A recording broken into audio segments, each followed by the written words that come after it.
the wheel chokes are still in place. So the first thing you do is start the engine, put the RPM at 1200 and go all the way to the cutout.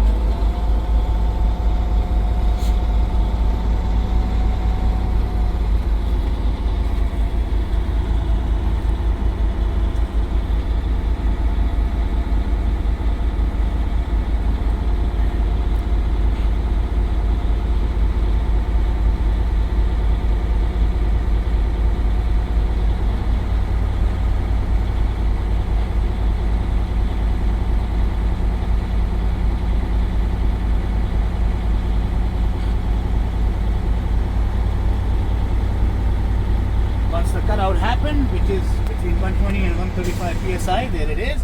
We're gonna turn the engine off, bring the key back to on position, push the red valve in.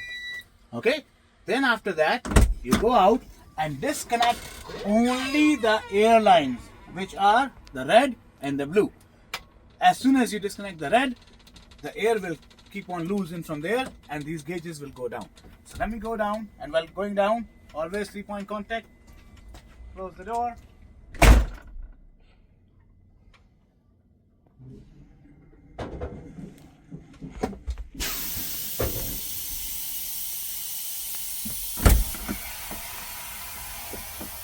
Okay, so you can see my gauges are going down. What's gonna happen at 60 psi? I will have my low air warning on.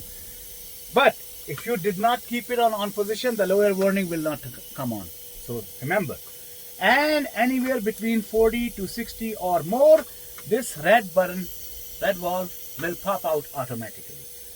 Keep on watching. There you go. So this came out at around 70. So, which is still okay. It has to be in between 40 to 60 or more. The low air warning has not come on yet. So what you can do is, you can press the brake a couple times and see, as soon as it reaches 60, both of them, the low air warning turns on. The low air warning light as well as the buzzer. After this, now, I'm gonna open the window a little bit because we need to hear for any audible air leak when we check the tractor protection valve. So press the trailer brake a couple seconds, hear for any audible air leak, and the needles also stable. So that means my tractor protection valve is working fine. Now the next thing is I'm gonna release the tractor parking brake, and we need to check that this will pop out automatically. How? We're gonna press the brakes, pump the brakes again and again, and when this gauge reaches anywhere between 20 to 45, this yellow valve will pop out automatically. Let's see how it works.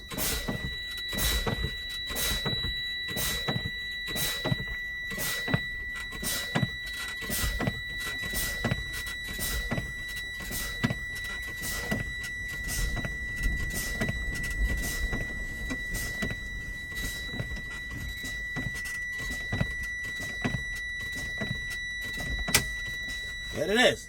So my red and yellow both are working fine. Now I will go out, connect the air lines, and then start the engine, run it at 1200 RPM, because then I'm going to check for my compressor's build-up time.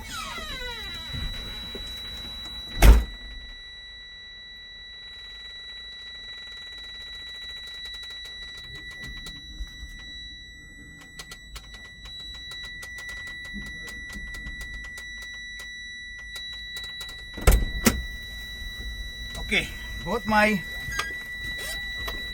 lines are connected. Now I'm gonna start the engine, and I will bring my phone out because I need to check the compressor's build-up time. That means it has to make air from 50 to 90 psi in less than 3 minutes. How about the RPM? While the RPM is at 1200.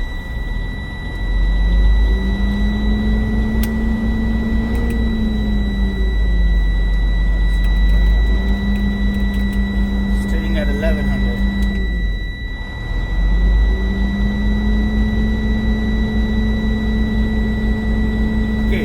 whenever the first needle reaches at 50, you're going to start the stopwatch now, and when the last one reaches 90, that's where we stop. In the meantime, when both the needles cross 60 psi, the low air warning will shut off automatically.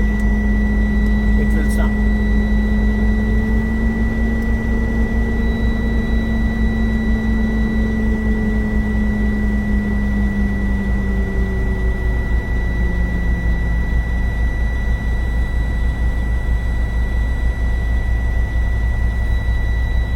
There you go. Low air warning is off because it's more than 60 psi. We'll keep on watching till it reaches 90.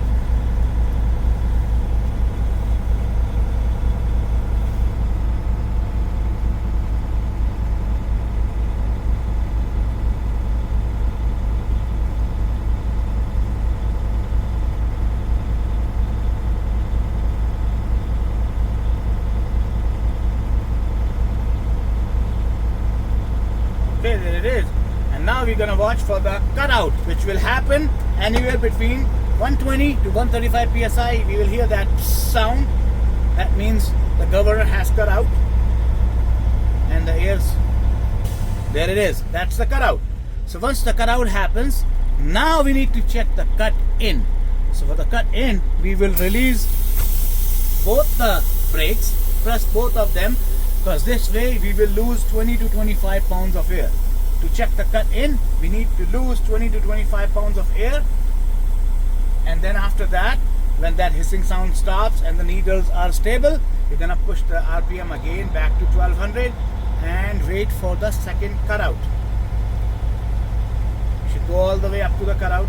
Some examiners, they might, as soon as they see the needles moving, they understand that okay, the cut in is also working, so they can tell you okay, you can continue on.